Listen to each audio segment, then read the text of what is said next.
The Cornered Poet. To my endearing and enduring wife, Shuko.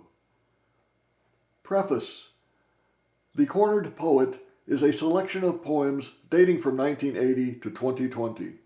Poems employing associative ambiguity mixed with self-absorption and disdain are presented in oscillation with those embracing a calming, nostalgic view of nature.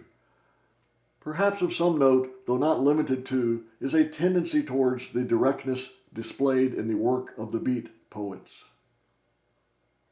My background has been centered on the performance and instruction of classical music. Also, endeavors and aspirations in visual arts, i.e. painting and pottery, have held an important position over the decades. All the arts contribute to each other, the impetus behind a shared creativity.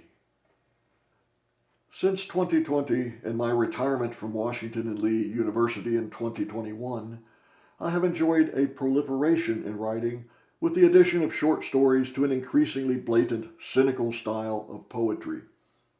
The blending of the two genres is of great interest to me, a heightening of expression through the duality of comparison and contrast, with the trappings of philosophy that creative writing often embraces, embedding, invading, spilling over.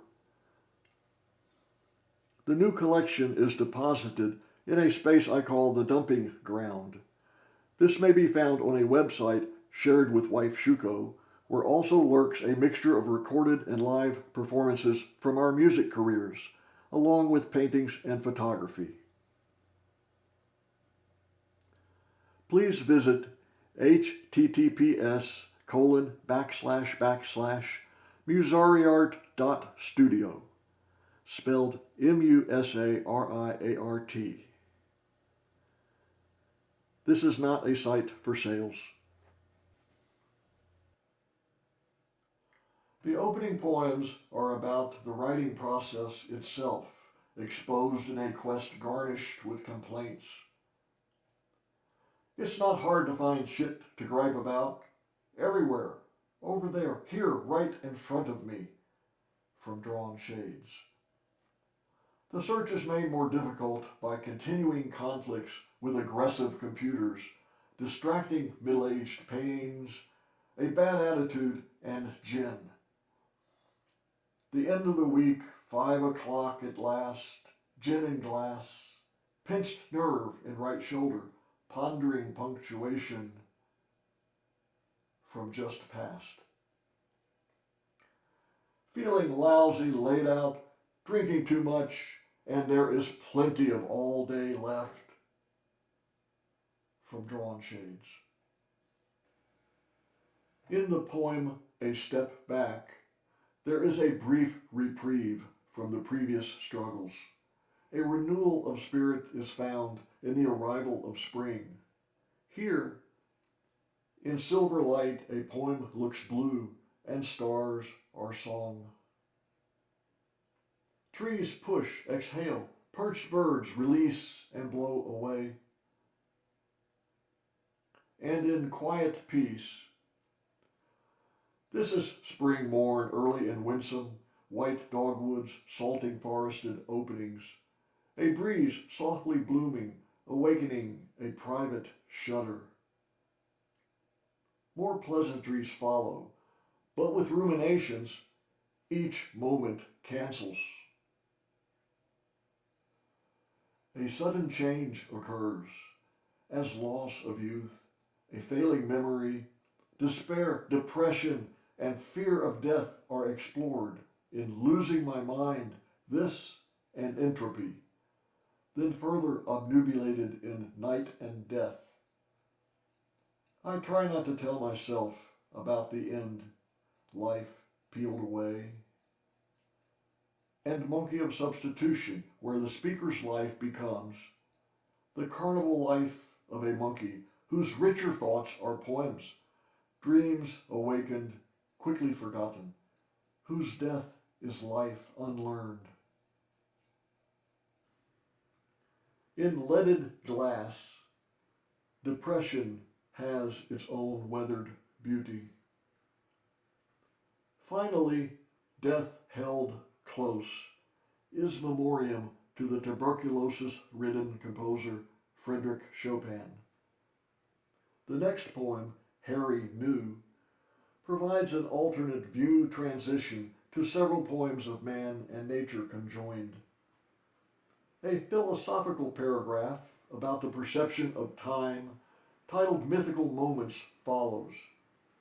It is a program note that I provided the Musica Trio for the premiere live performance of my composition Mythical Moments for violin, cello, and piano. From this point, nature reigns with a series of poems filled with youthful sentiment, composed during the early 80s. Completing the Cornered Poet collection comes the poem Postlude from 2020, a last glimpse of process, time and illusion, death and wistful nature, finishing with a precious suspension of no regrets and no expectations.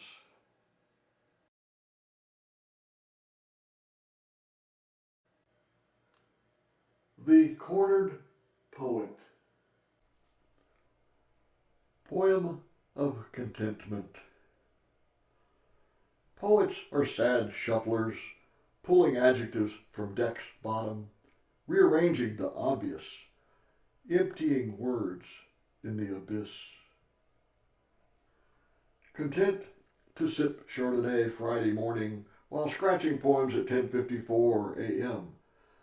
Less content a minute later. The Chardonnay is cheap, and who do I kid? An itch you scratch in good faith, a poem will betray you.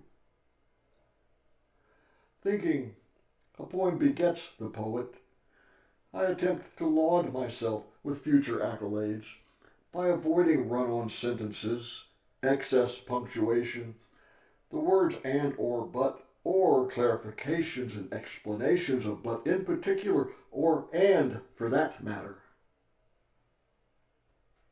Friday is not improving. The Chardonnay is losing its chill. Poems encircle me in redundant mockery. Should have started with champagne. Would have gone to my head quicker. Rhymes would flow. Corks would pop. All wines are adjectives, by nature poetic. All poets, winos, using adjectives to pair nouns and verbs with floral scents, fruits, nut-like hints, classical notes with a smooth finish. Even the gin is not working tonight, lost in permanent pause. Spell check is underlining my failure to comply. Second guessing used to be all mine. Now I retrieve humiliation as a download, in more words not my own. Finally, a poem. Oh, baby, it's a trippin' world out there, sugar honey bunch. Left or right, it's not all right without you. All about degrees, slicing the angles like a paper cut, baby.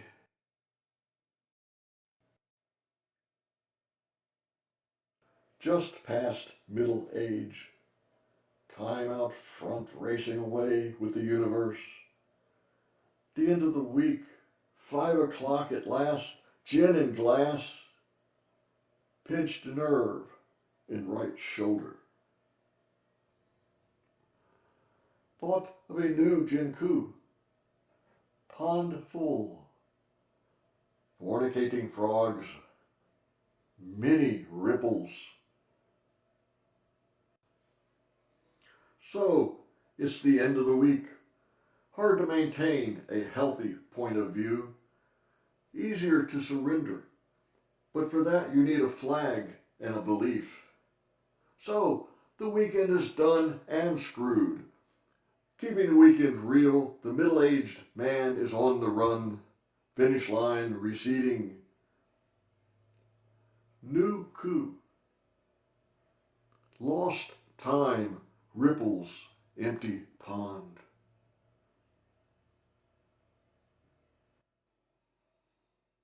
Drawn shades. Feeling lousy, laid out, drinking too much, and there's plenty of all day left. Scanning through email inquisitions in search of go here, go there, undeliverable mail, a poem of words to find somewhere floating in this barrel of sour pickles. It's not hard to find shit to gripe about. Everywhere. Over there. Here, right in front of me. Bad moods are seductive, viral, a watch what you wish for contagion. A bad morning waiting for noon in today's first last call. This new poem is just bursting with bluebirds. I feel relieved. The pain is no worse than usual.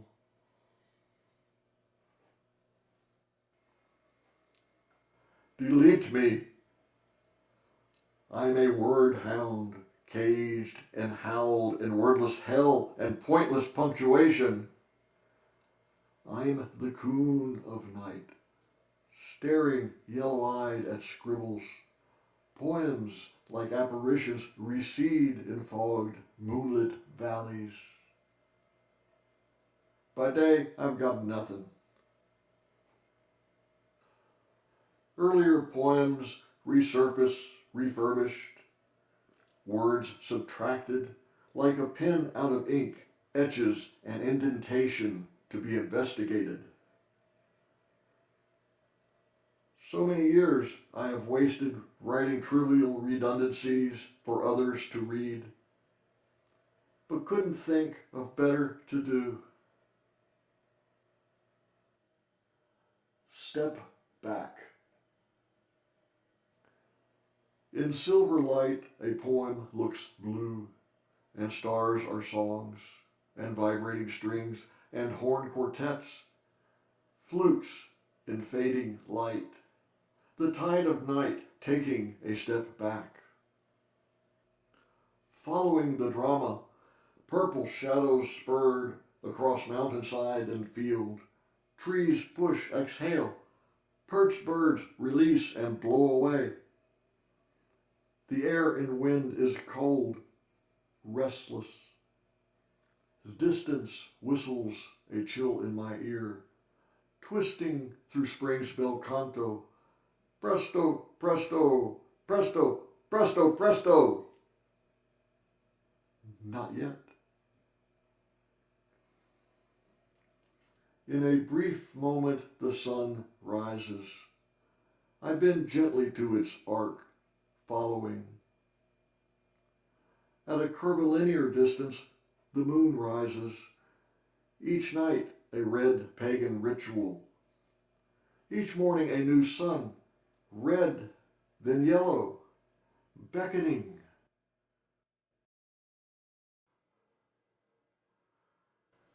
Quiet peace. This is spring morn, early and winsome, white dogwoods, salting forested openings. A breeze softly blooming, awakening a private shudder. This is spring night, dimming the horizon, tree lines blurred and backlit fade as clouds gray to dark. A quiet peace, a settling of awe.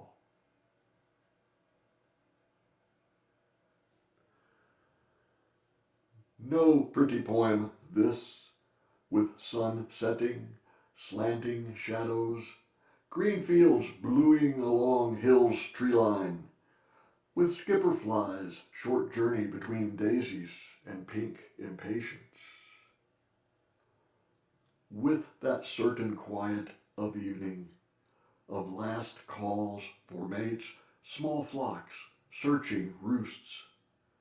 The first tree frogs, the first katydids, insects floating translucent patterns, fireflies lighting night's black palette and score. Spring is early and warm this year. The local cows are at it, humping in cow vernacular. The young bulls grunt, sex, sex, sex. The old bulls grunt, food, sex, food, sex, food. Priorities change with age.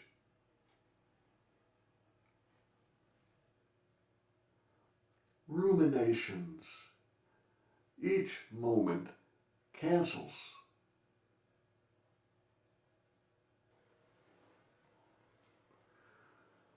Losing my mind, gone and disappeared, is a real place where things go we can't find.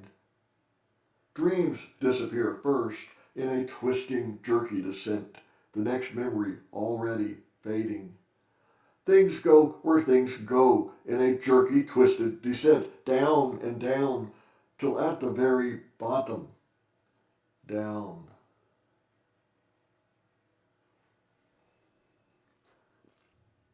This is where the night clings and thoughts are spun in dream-predicting desires. Close your eyes. Describe yourself to me, your most uncomfortable self. The larger theme, all the variants, your incongruous side, your inner drifting away. I want to know the specific moment when and how the regrets and guilt form, that icy liquid melting depression, that only ever partially ready sense of anxiety swelling. Describe it carefully. Your fluttering, stuttering, shifting thoughts, swirling, falling, sinking, drowning, black, bleak thoughts of time running out, swallowing the inevitable, nothing you can do, nothing at all.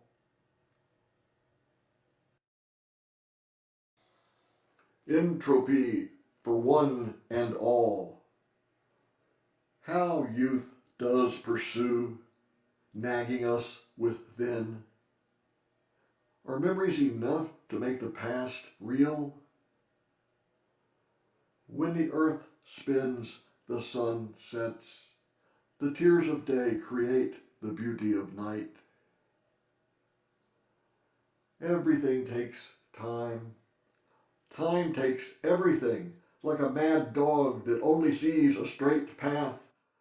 The tree doesn't fall far from the ground. This is how I imagine you, from dark inside a dark place, old and weary. I try to dig the hole deeper till I am buried in confusion with you. To make the past real, did you imagine me?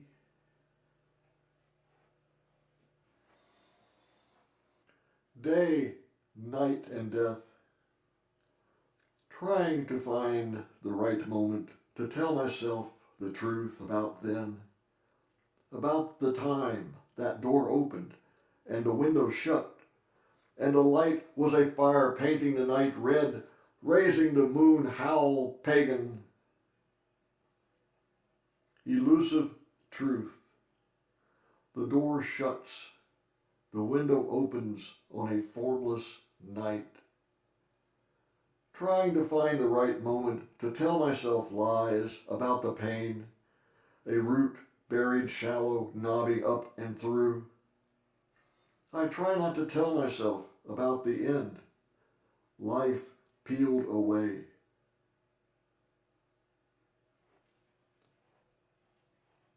Monkey of substitution. Another dreary day, wasting time like it belonged to me, trying to stay this side of embarrassment where optimism goes to die. Another day, much like yesterday, this deja vu feels familiar. Here I am, second-guessing the second time around, still puzzled, yet enamored with time. Time should be measured in firsts, not seconds. In the beginning was not second. Another day trying to find the way out, trying to get out of the way. depression pooling into deep reflection, mirror to mirror. Mine is the carnival life of a monkey whose richer thoughts are poems, dreams awakened, quickly forgotten, whose death is life unlearned.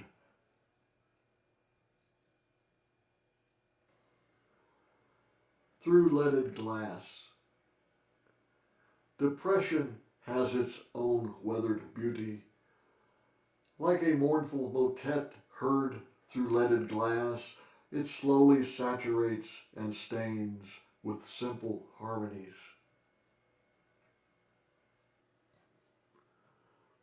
Death held. I cared for you in ways I cannot, should not express. Your music was more, and you were more. Just as you were new, I was new, and we a forever pulse. But the old nocturne held death close, the winds of night taking your breath. You became the artist as tragic hero, leaving behind broken spells and lightly touched memories of tender notes. Harry knew. He knew that night would come, dancing dreamily to glossy strings and horns, a moon song sung full throat. He knew that day emerges only slowly and unannounced, shy of disturbing night. Slender is the song of day, and fat the night sky. He didn't wonder. Harry knew. Ohio wandering. Waters press against the mountainside. Such strange preoccupations with granite. And Ohio wandering west of the divide. River call. Eternity awaits this moment and the next. Time-dense desires deposited in place. Clay thoughts upon the never finished. Clouds over the river valley echo, wet dreams of rain-bleached rocks. Mountains duplicate distance. A flute sounds muted notes through gathering mists, repeated through muted valleys. In time, now is the clearest path, blown across new beginnings, beaten on the drum of seduction. Knowing where to go then is now. It catches us off course, behind the curve. Light from 1,000 sparkles, glinting like a magician's eye, invisible and blinding afters and befores, flute whispers in the current. Gold in the eye. Mountains are everywhere in 1897. A granite stampede 600 miles north. Alaskan waters drip cold sheets down rock-faced flats. Breakaway boats shoot rapids straight and lucky, carrying crates of champagne and 20-buck berry pies. They sing gold in the eye, in the sky, empty pockets cry. And other hits, Dawson Bound, Klondike Mike, can't go back when there's no one there. The brave know Windy Arms Passage awaits, where dreams are scuttled and lives obliged, and a Yukon bath could be your last cold thought cleansed and swept downriver. So much lust for it all, whiskered gents pan for color and wait turns at the rocker box. They sing, here is not now, just then escape. With gold in my pocket, I'll buy my girl a locket. My wife's back home, and she doesn't miss me. My girl's right here, and surely she will kiss me. .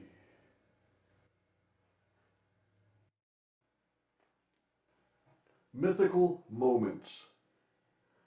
I spend a lot of time thinking about time and our perception of time passing, stretching out, or compressing. We attempt to measure it, define and clarify it with our observations. In our daily world, events create time for us. At night, time flows in dreams waiting to awake. We apply adjectives to time: a bad time, a good time, a memorable moment in time. And we have memories of these moments, assuming their reality while imagining future events. We even take time to create elaborate stories about past events that never took place. These mythologies, could they become real? There seems to be a consensus about the accelerating pace of society, a need to keep up, a sense that we are behind. We live longer, but world-weary sooner. Music can focus or suspend time in the moment. In mythical moments, there is a feeling of nostalgia and a concern that something is about to happen, something we might miss. I feel it too. Is it possible we all share mythical moments?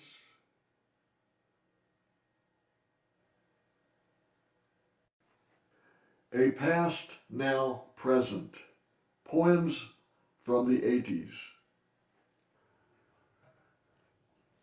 Then lightly, for the floating day, the fields spread out in all directions, one giant sunslick. For rolling hills edged with fence lines green and overgrown, lightning-struck trees against pale blue skies. For mountains higher and farther away, echelon of hawks in silent glide. For the full moon that dominates, a thin parting in wane. Then lightly,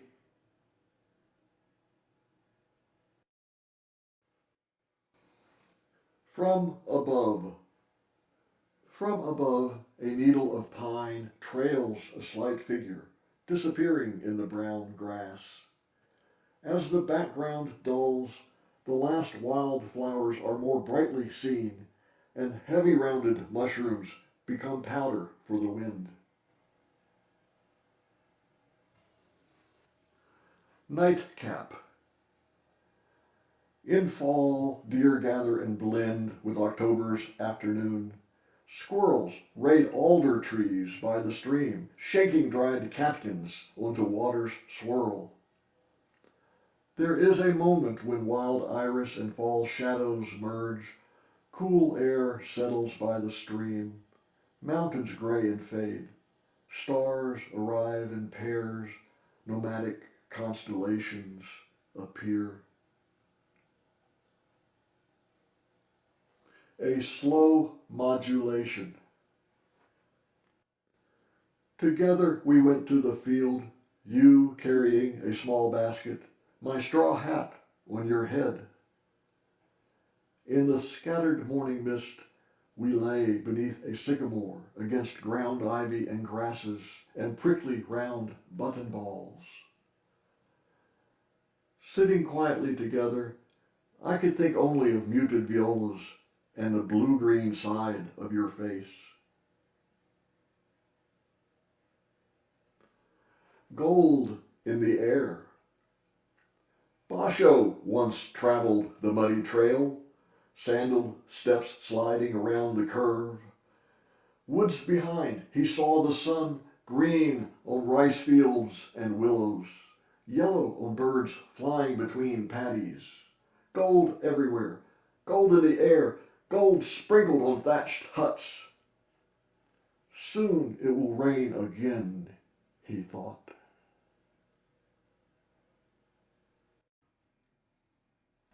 Epilogue. In Japan, the sun is a square hole in a flat round coin held to the eye. Dappled through thickets of bamboo, it reappears on the ground, looking like slices of dried pear. 2 scrolls. She stands alone, her thoughts sifting, still and beneath notice. Only feet touching the snow, so cold it does not melt. It is early spring. Birds fly from tiled rooftops to scattered patches of bamboo. Willows along the riverbank are the color of green tea in a white kaolin cup. Suspended in the distance, villagers cross a bridge. Evening in China. The moon at dusk cradles a fragment of constellation, pale sliver on a silver scroll. Fallen leaves philosophy. To be raked into a pile with the rest is why I say prayers to the wind, that I might be blown to anywhere else. Last haiku. In the end, empty words.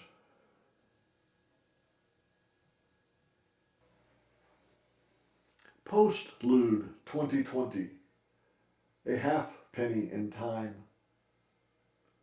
Bad poems, words to dust. If only I spent more time, paid better attention. Probably not. Time is not mine. Yours? Who would read this? Who has time for a hole in a bucket where the inevitable next drips? Things happen there while I am here. I like that. The possibility of important events elsewhere quickens the imagination. If only I were there. But if there, things happen here. Do moments between thoughts count? In those betweens, does a fragile peace reign? In those synaptic releases, time future does not hold the past, and present time, the largest of illusions, looms, a black metaphor, a slipped counterweight, tracking quickest at the bottom. Death only slows for the dead. For now, the rain is a gentle accumulation, dripping green through fallen leaves, rusted familiar yellows, and tarnished reds of autumn flattened. Remember that glorious flight in sunlight fleeting, a precious suspension of no regrets and no expectations?